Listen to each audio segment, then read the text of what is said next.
We're back with another episode. We're back with another episode of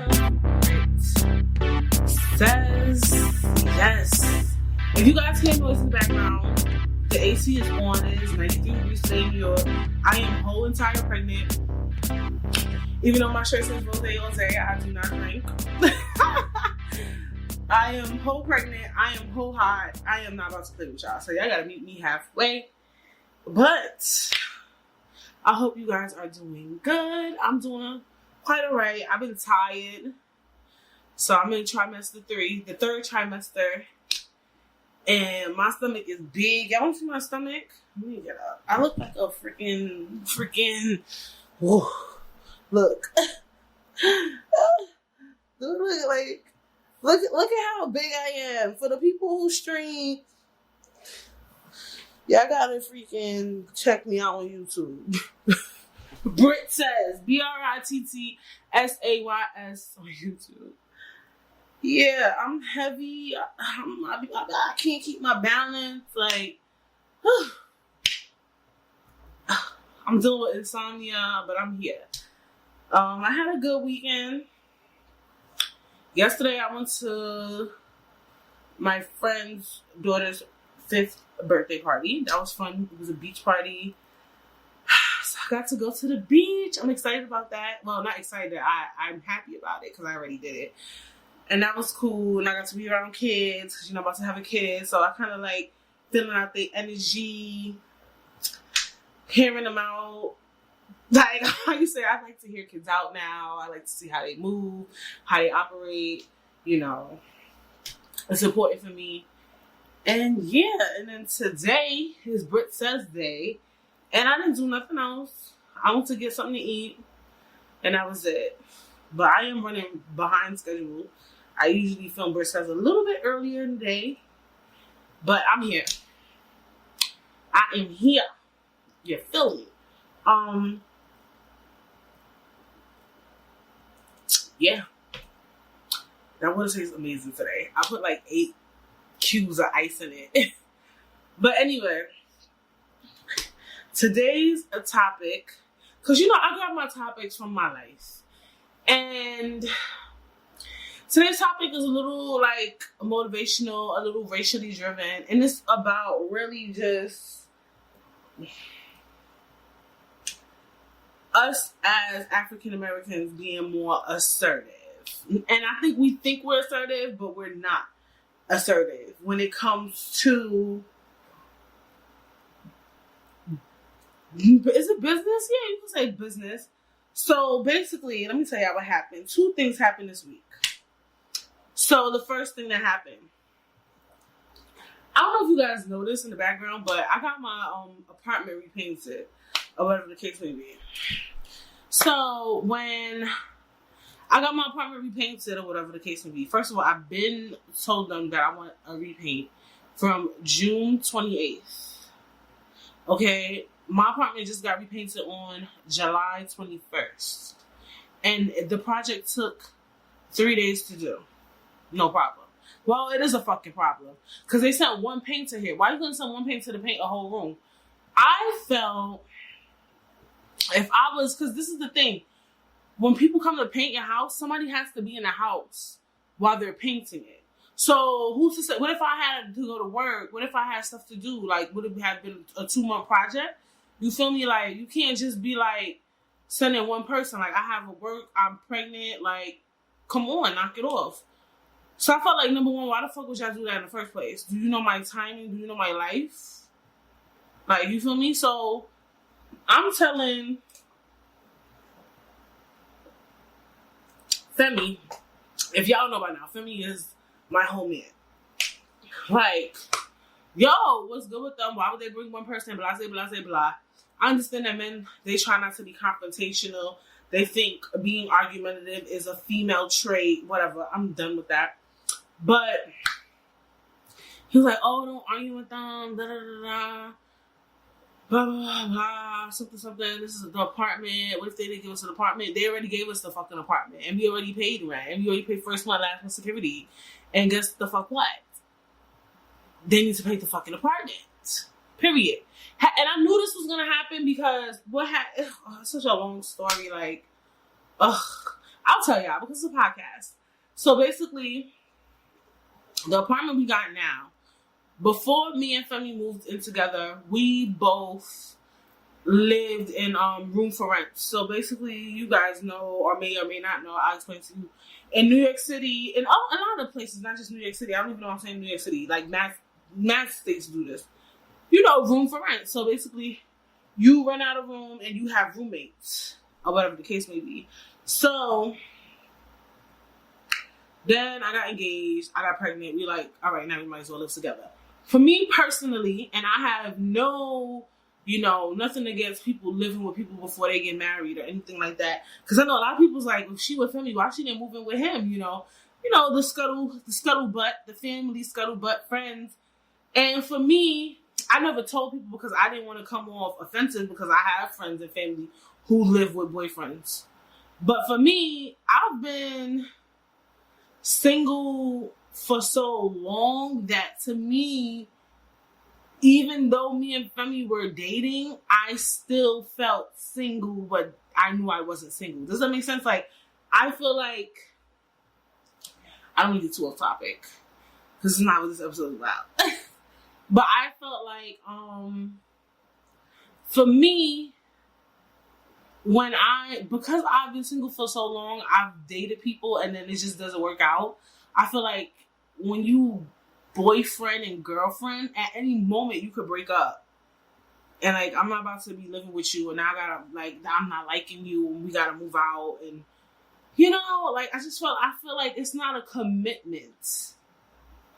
Like, to me, that's just how I feel. I don't feel like that's commitment. Like, boyfriend, girlfriend. And I don't like doing big things with a boyfriend. Like, I just don't believe in that. Like, that was just me. So that's why I didn't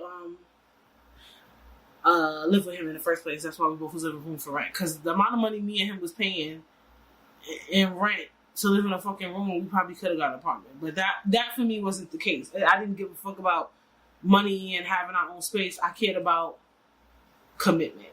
But anyway, his situation, I had already moved out my spot.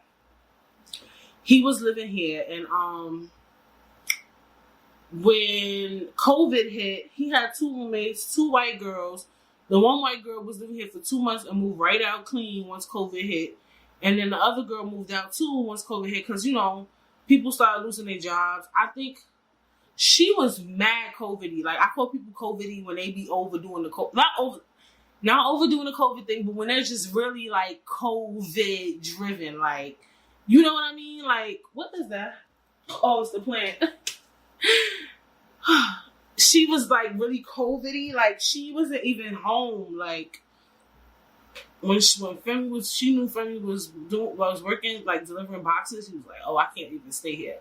So then she just eventually decided to move out because New York City was the epicenter of COVID. And then Femi was here alone and they told him he got to find roommates or he got to pay this rent. So then me and Femi was already planning to move in together in August. Like, we had already planned it. So then once this happened, we was like, let's try to get this apartment. Because Femi already lived here. It's not like they could kick him out on his feet. I mean, if he couldn't afford to pay the rent by himself. But, so then we basically, applied to live here. So Femi was already living here. You understand what I'm saying? He was already living here. So because Femi was already living here, I knew it was going to be a problem getting them to paint the apartment before I moved in. Because it's like, he already lived here. They was going to try to move funny. Like, if Femi was never living here, let's say that we got this apartment when it was just nobody living here, they would have repainted this whole shit.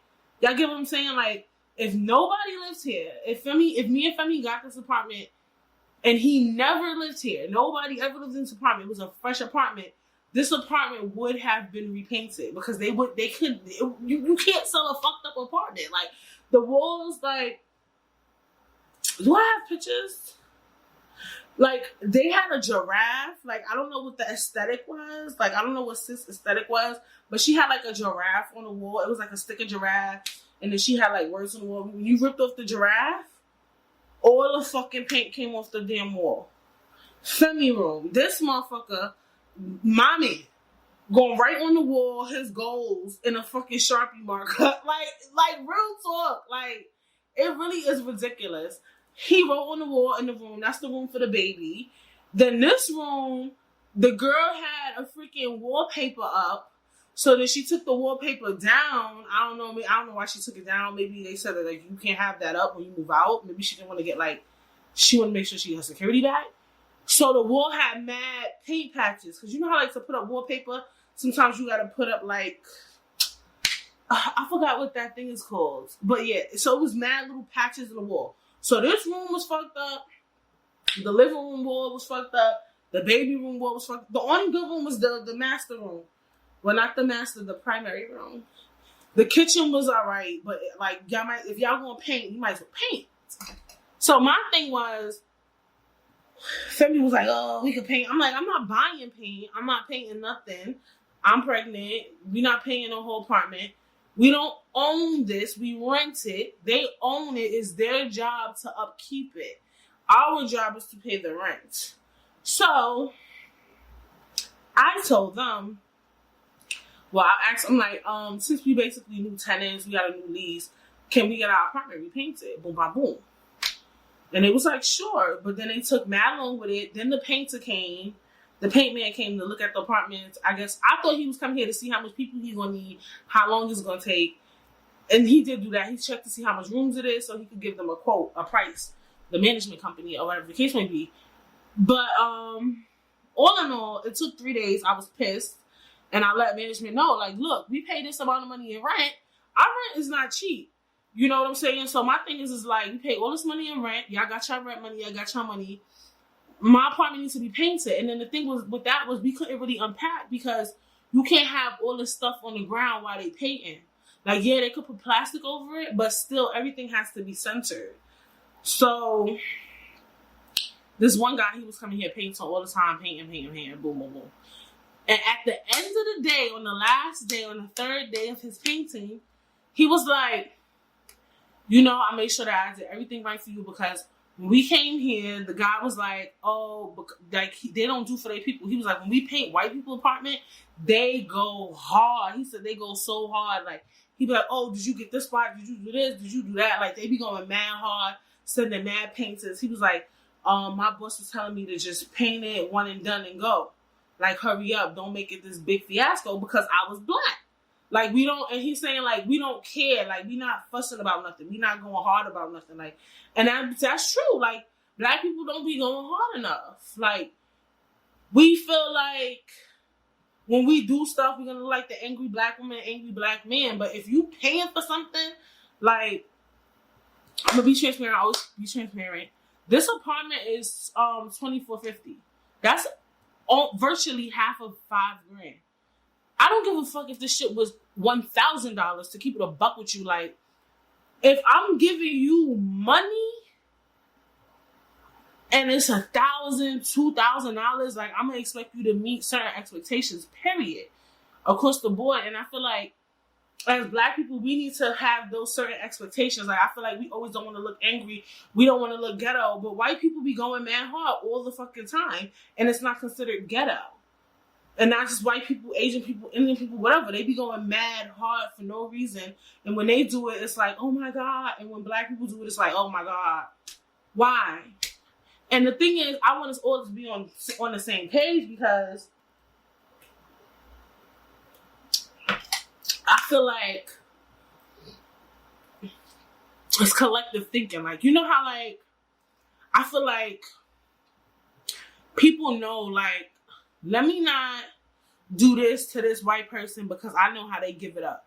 You get what I'm saying? Like, when it comes to white people, right? I feel bad saying white people, but it is what it is. I feel like people like, let's not do nothing stupid because they quick to sue. Or let's not do nothing stupid because they're going to complain. Like, when you get around white people, you feel like you got to act a certain way. You got to be a certain way. And I feel like as Black people, we need to collectively start moving like that.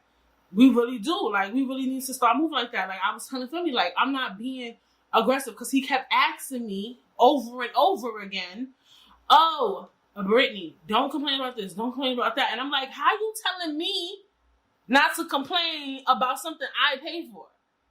Like, because you scared of management. We already signed the lease, Brody. They told us this is our shit for 12 months. You gonna kick me out on what grounds? Because I told you to paint your shit. The shit is on the lease, buddy.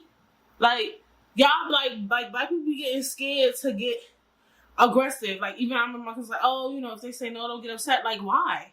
Why people will really get upset about anything and get their fucking way? Like, we all need to really, like, collectively start being more assertive about things, especially when we're right.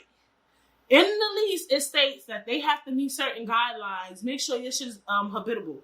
I'll go back to my last apartment that I was living at.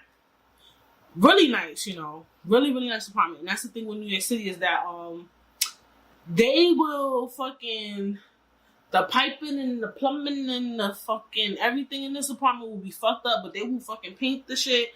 They will put new walls. They will put new floors. They will make it look modern. But the guts of the apartment is terrible. Oh my God. This story is so long, but I'll tell y'all because I think it's just key.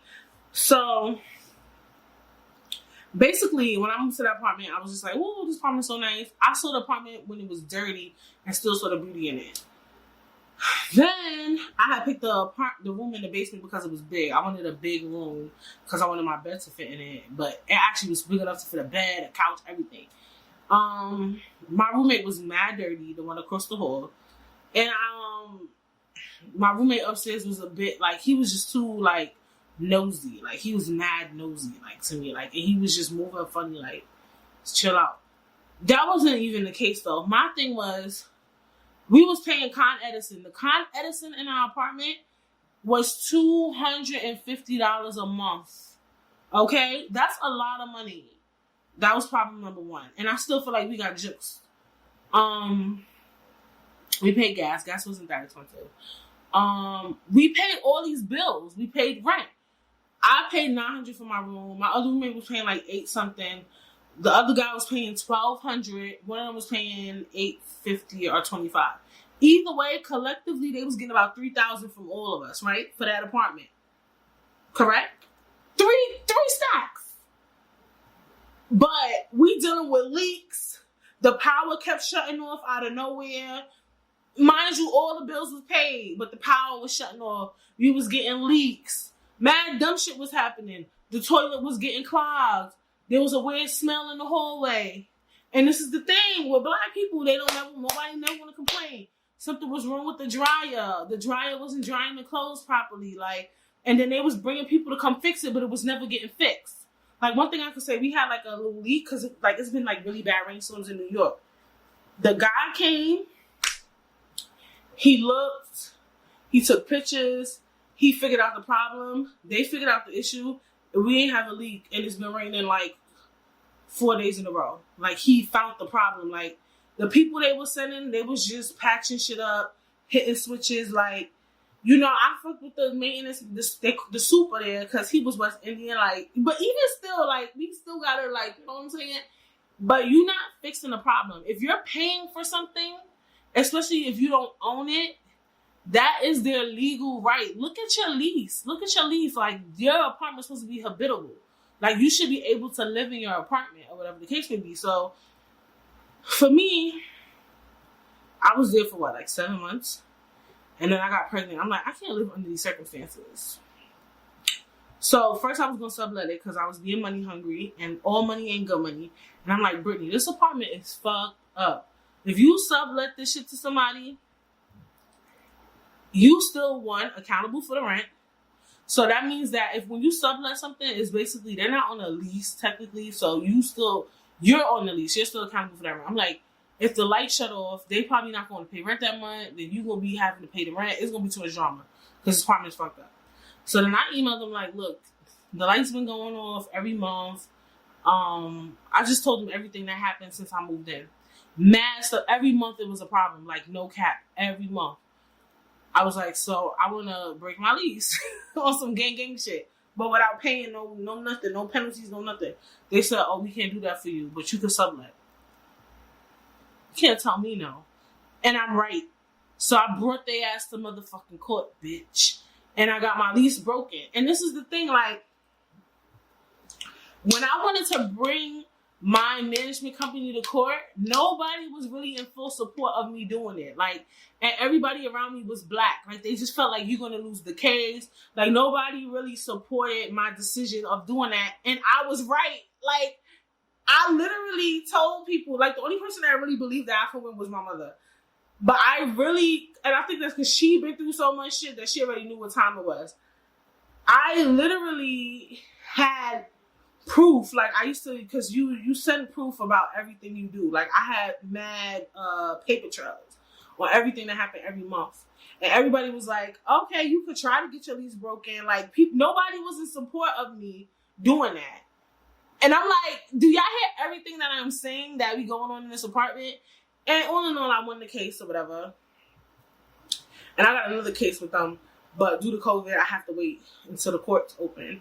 Or whatever the case may be. But I won the first case, which was to get my lease broken. And I wanted my motherfucking deposit back. Because they could take that if you break your lease early. But I wanted all my coins.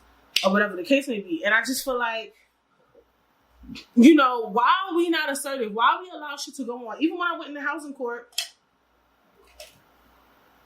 And we're going to get off the housing topic, too. Even when I went to housing court, the majority of the people you see in there are black. And this is my problem with the majority of the people in housing court being black. In these white neighborhoods, they don't deal with none of that bullshit. They don't deal with leaks. They don't deal with the lights coming off.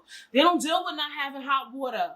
Because they look at white people a certain way. Like, they already know, like, yo, let's make sure they lights is good. Let's make sure they plumbing is good. Let's make sure all they shit is good because they will fucking sue us in a heartbeat. They will violate. A lot of people in housing court, like, especially with black people, even with COVID, they told us, like, a lot of people can't afford a $400 emergency. And it's a lot of, like, minorities who can't. So with black people, even if we sue, to most landlords and stuff, it's like, we ain't going to get much out of it. We're not going to move out. The most we're going to try to get done is get it done. Does that make sense? So, like, when you go to housing court, let's say you have a lighting issue. You bring your landlord to court for the lighting issue.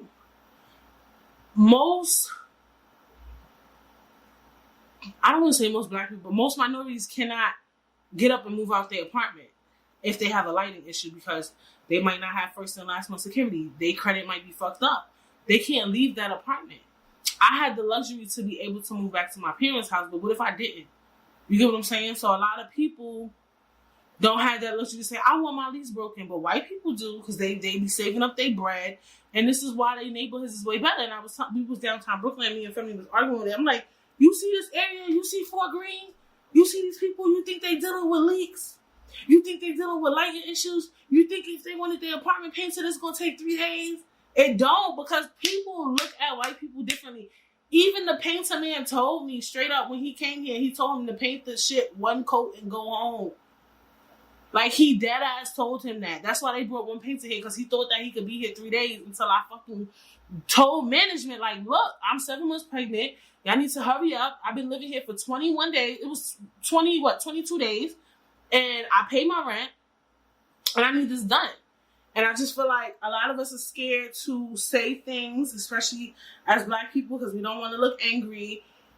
We don't want to look like combative. But what the fuck you want from us? And I want us all to collectively do it together, because then people give us, then they're going to have that energy. Like, you see how white people are collectively annoying, right? When it comes to shit. So now when you think of them, you be like, oh God, they white. Let's make sure we get this done properly. I want that same fucking energy, like, when people see me, like, oh God, she black. Let's make sure we get it done properly. Like, I want that same energy. I also do feel like, too, in general, though, I think people need to stop doing that. Like, I think just do your fucking job, right? But nobody's perfect. But I do feel like it shouldn't even be a race thing. It should just be a thing where you just do shit right, period. Like, just follow fucking guidelines. Just like being a female and having a car, Why do mechanics feel comfortable jipping a female? Like, don't do that. Like, that shit is bad karma in general. Like, if I come here, I need my car fixed, I shouldn't have to bring a dude with me. Like, grow up. Like, why y'all stealing females' money, you fucking bum? Like, real talk. Like, real talk. That ass. But then the other thing I had wanted to talk about, too, was another incident happened, and we went to Target or whatever. And we went to the Target downtown Brooklyn, because now that's the one that's closest to me, which is so annoying. I like the other ones because they have like free parking, and I just like the energy. Like, I feel like now, like, if you knew New York, downtown Brooklyn is so busy. Like, it's just always something going on, and I don't know. I feel like when I go to Target, I don't have time for that. But anyway, downtown Brooklyn is our new location. It's the closest one to us. There's no point in me driving 30 minutes to Target in Gateway. So Femi comes off work at 9 o'clock at night. And a lot of times when we go to Target, we have to get things that's relatively heavy. So I need him to come with me. So we go to Target late at night, which is already sus, I guess. And we went to Target late at night. We this new black couple that they never seen, because I work in retail. I already know how they move. Like, they see new faces, like LPC new faces, especially when they black, and they think like, oh, they're scammers, they're coming here to steal. So we came there 9 o'clock at night, and to them we were moving suspiciously, right? Actually, let me talk in this essence, and then I'm gonna switch it up on y'all, right? So we came in looking suspicious. At first we went to the cart, then me and Phil was like, nah, we're not gonna buy nothing big. All I went to Target and got was things to hang my paintings or whatever. And then I don't know that Target. Femi don't really go to Target like that. Like, I don't know that Target, so I didn't know where a lot of stuff was. So we was moving mad funny in there to them. We was just don't know where the fuck we going. Like, we asked everybody, where's the home department? Where's this department? I really don't go to that Target at all, or whatever the case may be. And then when we went there, some guy was acting crazy, and I was like telling Femi, like, I don't want to go in the elevator with him. So we was just moving mad suspicious the first night. We went there one night, then we had to go there again the next night. Why we had to go there again the next night? We needed a mop. Well, Femi wanted a mop. We needed a drill. We had to go get a drill, and Home Depot was closed. And then I had one in the hand, but we ended up getting mad bullshit. We went there the second night, or whatever, and I felt like this security guard was following us, and he was following us, because what had happened was, first we saw him, and then Femi was like asking him like, I forgot what he asked him, like, where's the mops and stuff. Like, I don't know that Target at all. I think all Targets the same, they're not. And then we asked where Hamper was. He gonna say the Hampers is on the aisle, blah blah blah. He was like, you don't know. He said something smart like, you don't know where the Hampers was? It's in the aisle that's next to the drill. Like, how he knew that we was over there? Maybe because he had a drill in his hand. I don't know. Whatever. Then when we went downstairs, why the fuck we walking in the aisles? I'm looking for a shaver. Then I needed a shaver. And then I see him in the aisle, in the next aisle where we was at, where the shavers was. It was mad weird. Like, basically the security guard was following us or whatever. And then I told Femi, like, come on, let's go, blah, blah, blah, because they moving funny in here or whatever. And then we had put the drill in the hamper. It wasn't because we was stealing. We was basically using the hamper as like a bucket. And I was like, that's just because they don't know us. They're going to start seeing us here often, and they're going to be like, oh, they don't steal. But then I had an epiphany, like, and I really don't want to make it a race thing, but it should be racially charged. Should really be racially charged. I'm like, if we was a new white couple that came into the neighborhood, and we came in here, and we didn't know where shit was, and we didn't know what the fuck we was doing, would they have followed us? You get what I'm saying? Like, we hardworking people. Like, the reason why we in here at 9 o'clock in the night anyway is because of Femi hardworking ass. Like, that's the reason why we gotta come here mad late, is because he worked up until 9, so now we in Target at the last fucking hour, because he's a hardworking man. He works. He goes to fucking work. And it's like, you could be black and work. We're getting stuff for our apartment. Like, we just trying to be regular day fucking citizens, and we being treated like fucking criminals. Like, and then I was about to accept it, And I'm thinking in my head, like, that's kind of fucked up because I feel like if we was just like this new white couple in the neighborhood, they wouldn't even pay us a piece of fucking mind. They dead ass wouldn't pay us not one mind. Like, they would just be like, oh, look at this weird white couple who don't know where the fuck shit is. So, for me, it's just like, I even felt like I was wrong. Like, for me, I feel like we gotta stop accepting things. Like, I feel like we accept so much. Like, for me to have been like, oh, when they see us more often, they'll know we're not thieves. Bitch, if you ain't see me steal nothing, I ain't no thief. And why you on my heels? Period. No, if you never seen me take nothing, you never seen me steal nothing, you never seen me rob nothing, then bitch, I'm not a thief. It's not that I come here often, it's that I don't steal. Y'all catch my drift? Like, we really need to be more, like, aware of the way that people treat us because we're black. And we are knowledgeable of it. Like, when all this stuff happened, when we was, like, on our really revolutionary kick after George Floyd, we all were talking about the things that we experienced due to racism. But I really want for us to be about it. Like, if I ever feel like if somebody follow me, I'll dead ass press them, like, or some G shit. Like, is there a problem? Period. Like, y'all need to be on that type of wave. Like, we need to really get on that energy. Like, real talk. Like, I really believe that. Like, if you feeling funny, you feeling froggy, bitch, leap. Like, if you feel like you somewhere, the service ain't good, say something about the service. Like, I've always been like that. Like, me and my friends always give it up. Like, if we go to a restaurant and we not feeling the service or something go wrong, I ask for a discount. Or we be like, can I see a manager? And let me tell you the first reason why I do that too, because I work in retail. And people love to complain, boy. People love to complain. You hear me? So sometimes I'm like sympathetic to the people that work there, but then it be like, all right, now y'all dragging it. Like, so you gotta really, like, I feel like we all need to be on it. If you experience service and the service is too slow, or people taking long, or somebody forgot about you, or you had more than one mistake in your time frame, be on it. When I take flights, I always bring this up. I think I brought this up in another podcast episode.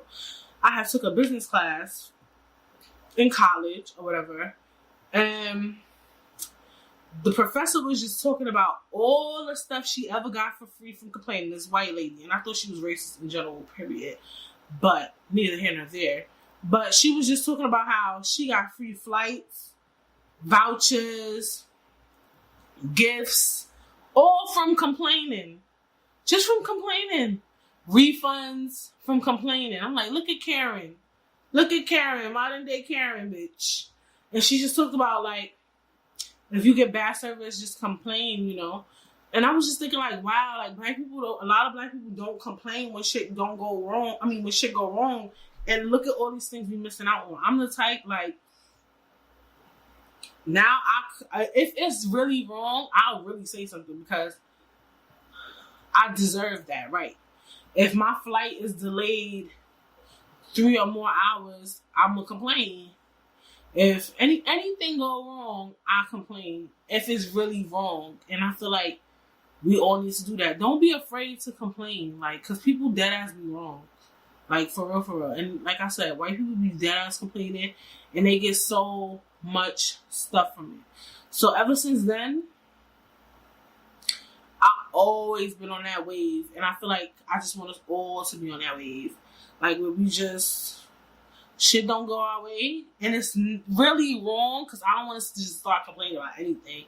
But if you, like I say, right is right and wrong is wrong, and don't be afraid to, like, put your foot down. Like, I put my foot down, especially when it comes to money. Like, if I pay for a flight, even though I'm good at getting flights, my flights, I only do $300 and cheaper. Unless I'm going somewhere lavish, I'll do $400 flight round trip. But still, $200, $300 ain't cheap. And then you gotta consider you might lose a day at the hotel because your flight is fucked up. You losing a day on your trip, so you gotta consider that. That's my money. You playing with my money because I paid. Let's say my hotel is what, $200, $150 a night. You playing with my funds. But let's say I had a car rental for the day. They don't give a fuck that I lost the day. I'm not getting that money back. it's not refundable after a certain time frame. So like, if people playing with your money, nah, B, you gotta complain about that shit. Like, once people start fucking with your funds, like, you paying rent, and you wanna allow a leak in your house? Make it make sense. Make it make sense. Like, you pay for food, and you gonna allow motherfuckers to undercook your shit? You gonna allow somebody to disrespect you? And they be wanting tip? Make it make sense. Like, I just feel like it's just like a collective thing. Like, always be that person like, oh my God, please don't say nothing.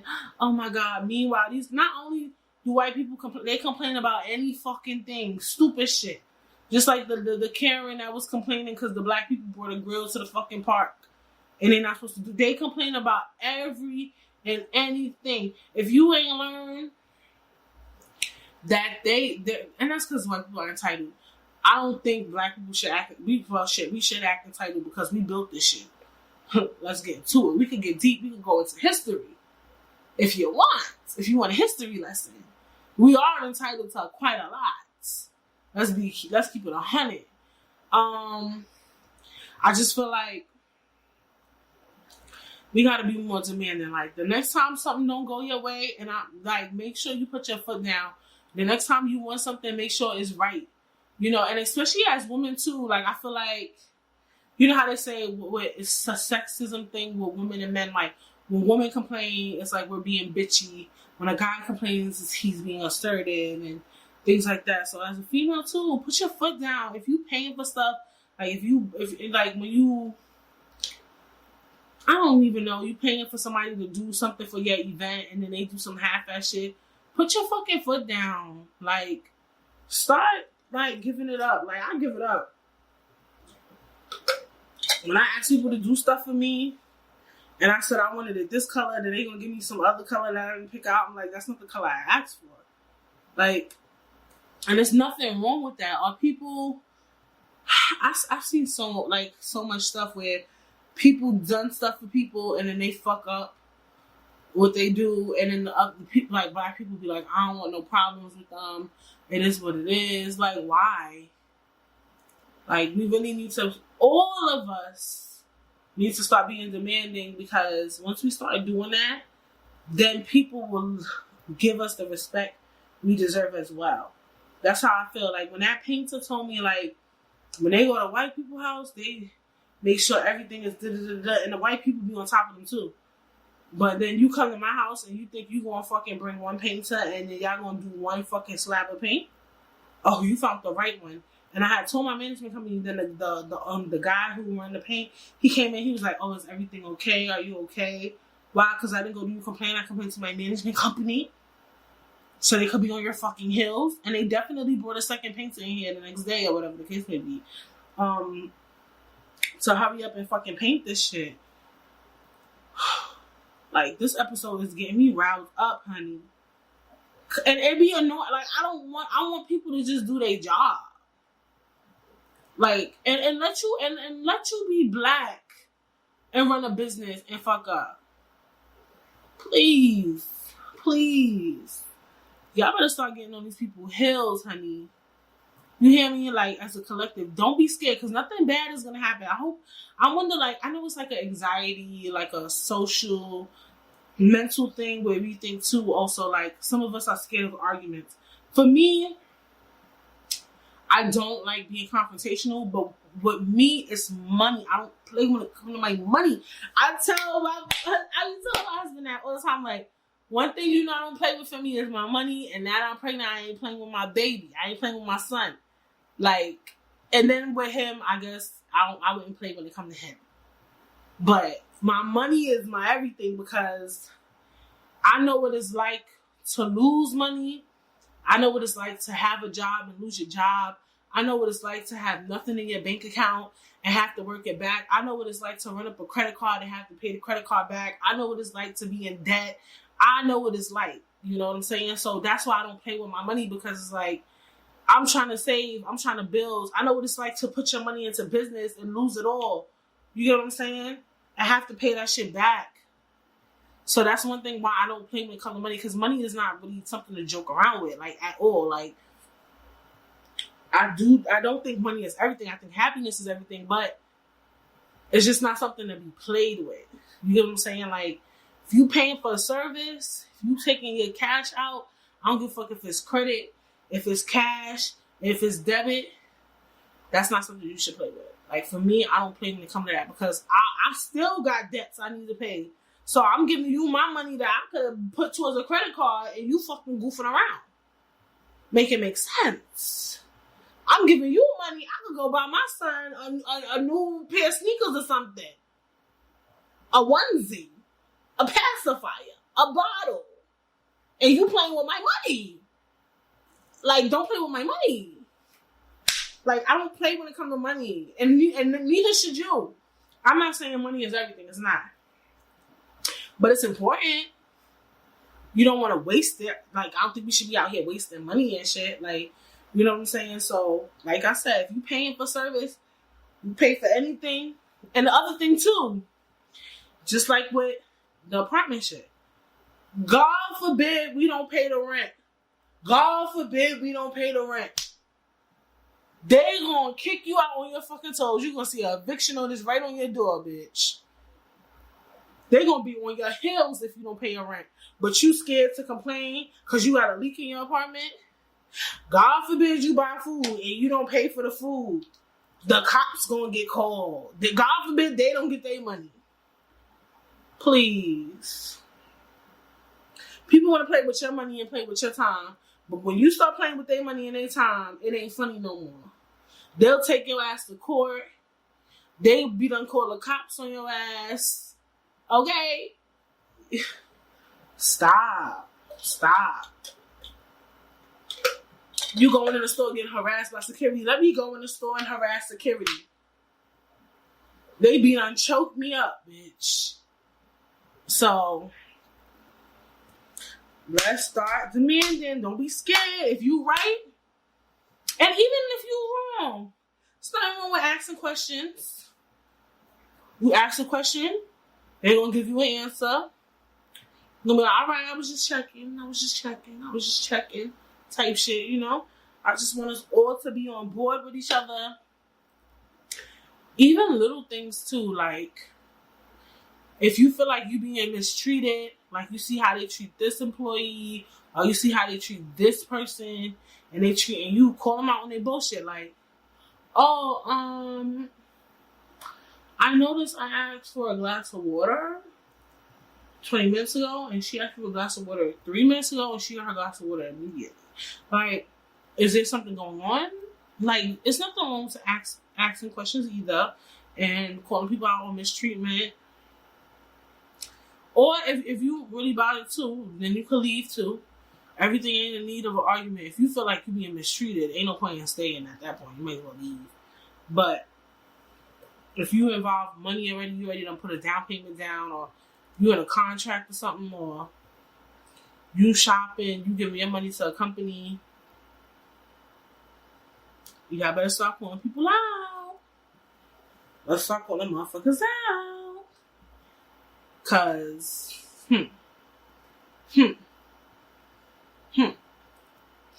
But that is this episode. I don't even know what I'm gonna name it yet. Cause all this stuff happened this week. Hopefully I have a better week next week. And I was just thinking about mad stuff that we deal with all in all together. And I was like, I'm a pod about this. Cause this episode gonna be good. It's gonna flow. It's gonna be easy. And yeah, you see, I could come up here and really be rooting for black people. And then, 2 weeks ago, I just was talking about, but I actually said, that's the thing, I be clickbaiting y'all, but I actually said really good things about black businesses. But I did bring up pricing. You guys can check out that episode. I will link it in the description box below. Make sure you guys subscribe. If you are a streamer, you listen to it on Spotify, you listen to Apple Podcasts, on Spreaker. Make sure you like, comment, and review. And yeah, make sure you're doing the do. I'm coming to you every week with a topic. I hope you guys are enjoying. I'm enjoying it. Like, putting on my makeup, looking from the camera, talking to y'all, uploading, doing what I can.